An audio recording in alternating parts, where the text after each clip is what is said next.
میں عجیب بات آپ کو سناؤں کہ ایک دفعہ ہم حرم شریف میں بیٹھے ہوئے تھے، مفتی محمود رحمت اللہ علیہ میرے ساتھ ان کا بہت ہی قریبی تعلق تھا، اور جب بھی تشریف لاتے تھے میرے گھر میں ٹھہرتے، حج بھی میرے ساتھ کرتے۔ تو ہم بیٹھے ہوئے تھے رکن یمانی اور حجر اسود کے درمیان میں، اتفاق سے باتیں چل پڑی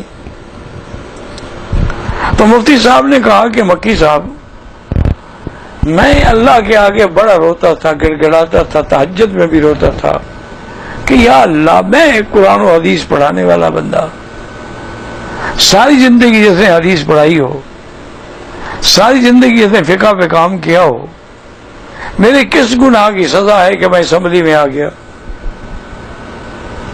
اور اسمبلی بھی ایسی کہ جس کے اندر نعوذ باللہ ایسی عورتیں ہیں جو اس طرح ماشاءاللہ بن سنور کے آتی ہیں جیسے کسی فلم کی سٹوری کے لیے انہوں نے اپنے آپ کو پیش کیا ہو، اور جس انداز میں وہ تضحیق کرتی ہیں علماء کی، داڑھی والوں کی، مذہب کی، تو میں حیران ہوتا تھا کہ اللہ میری کس گناہ کی سزا ہے۔ بعد میں انہوں نے کہا کہ مکی صاحب، جب قادیانیت کا مسئلہ چلا اور جب مرزا ناصر جو ہے وہ اسمبلی میں آیا، اور الحمدللہ اللہ تعالی نے اہل سنت والجماعت کی طرف سے مجھے یہ بندگی و اعزاز بخشا۔ ویسے بحیثیت ایک قانونی وکیل کے تو یحییٰ بختیار تھے جو اس کو قانونی شکل دیتے تھے، اصل سوال جواب تو ہم دیتے تھے۔ تو ہماری اس سے بحث چلتی رہی۔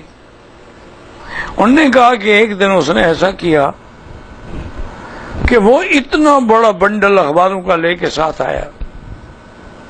اس نے کہا صاحب اسپیکر،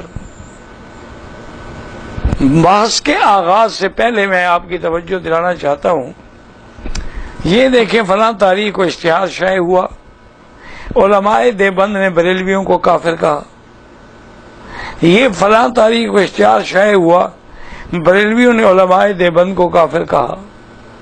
یہ فلاں تاریخ کو اشتہار شائع ہوا، اہل حدیث نے علماء احناف کو کافر کہا۔ اور یہ اس طرح اس نے سارے وہ اشتہارات جو تھے وہ پیش کیے۔ انہوں نے کہا جناب اسپیکر، ان مولویوں کو تو عادت ہے کافر کہنے کی، اگر انہوں نے ہمیں کافر کہا ہے تو آپ اتنا سنجیدگی سے کیوں لے رہے ہیں؟ یہ تو کہتے ہی رہتے ہیں، یہ لوگوں کو مسلمان کم بناتے ہیں، کافر زیادہ بناتے ہیں۔ انہوں نے کہا اس نے ایسی یعنی مغز تقریر کی کہ اسمبلی اس سے بڑی متاثر ہوئی،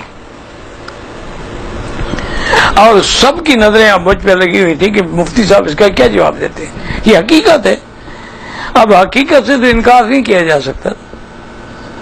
تو میں جب جواب کے لیے کھڑا ہوا تو میں نے کہا صاحب اسپیکر، مرزا ناصر نے جو کچھ پیش کیا بالکل ٹھیک ہے، میں مانتا ہوں، میں تسلیم کرتا ہوں، لیکن علماء دیوبند نے جب بریلویوں کے خلاف اشتہار دیا کہ یہ قبروں پہ سجدہ کرتے ہیں، غیر اللہ کے نام پہ چڑھاوے چڑھاتے ہیں، غیر اللہ کے نام پہ قربانیاں کرتے ہیں، یہ الزامات لگائے گئے کہ ان وجوہات کی بنا پر ہم انہیں کافر کہتے ہیں۔ تو فوراً بریلوی علماء کے بڑے بڑے جو علماء تھے انہوں نے جواب دیا کہ جناب ان چیزوں کو ہم بھی شرک سمجھتے ہیں، اگر ہمارے لوگ کرتے ہیں وہ کرتے ہیں جو جائز ہے، تو ہم تو ان چیزوں کو نہیں مانتے۔ تو جب انہوں نے وجوہ کفر کا انکار کر دیا تو کافر نہ رہے۔ اب بریلویوں نے ہم پر فتویٰ دیا کہ بھی یہ دیوبندی گستاخ رسول ہیں، رسول اللہ کو اپنے بھائی سمجھتے ہیں، ان کی شان گھٹاتے ہیں، اولیاء کے منکر ہیں۔ ہم نے ان کا جواب دیا کہ آپ غلط کہہ رہے ہیں، ہم تو سرکار کو خیر البشر اور سید البشر مانتے ہیں اور امام الانبیاء مانتے ہیں، ایسی بات تو ہم سوچ ہی نہیں سکتے۔ تو ہم نے بھی وجوہات کفر کا انکار کر دیا، فتویٰ ختم ہو گیا۔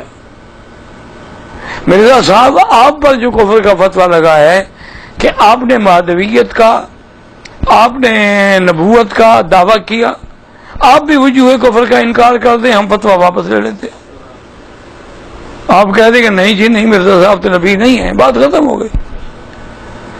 تو کہتے ہیں کہ اس دن مجھے یہ خیال آیا، پھر فیصلہ بھی الحمدللہ ہمارے حق میں ہوا کہ اللہ نے شاید مجھے اسمبلی میں اسی لیے بھیجا تھا، کیونکہ میں عطا اللہ شاہ بخاری سے کوئی بڑا لیڈر نہیں تھا.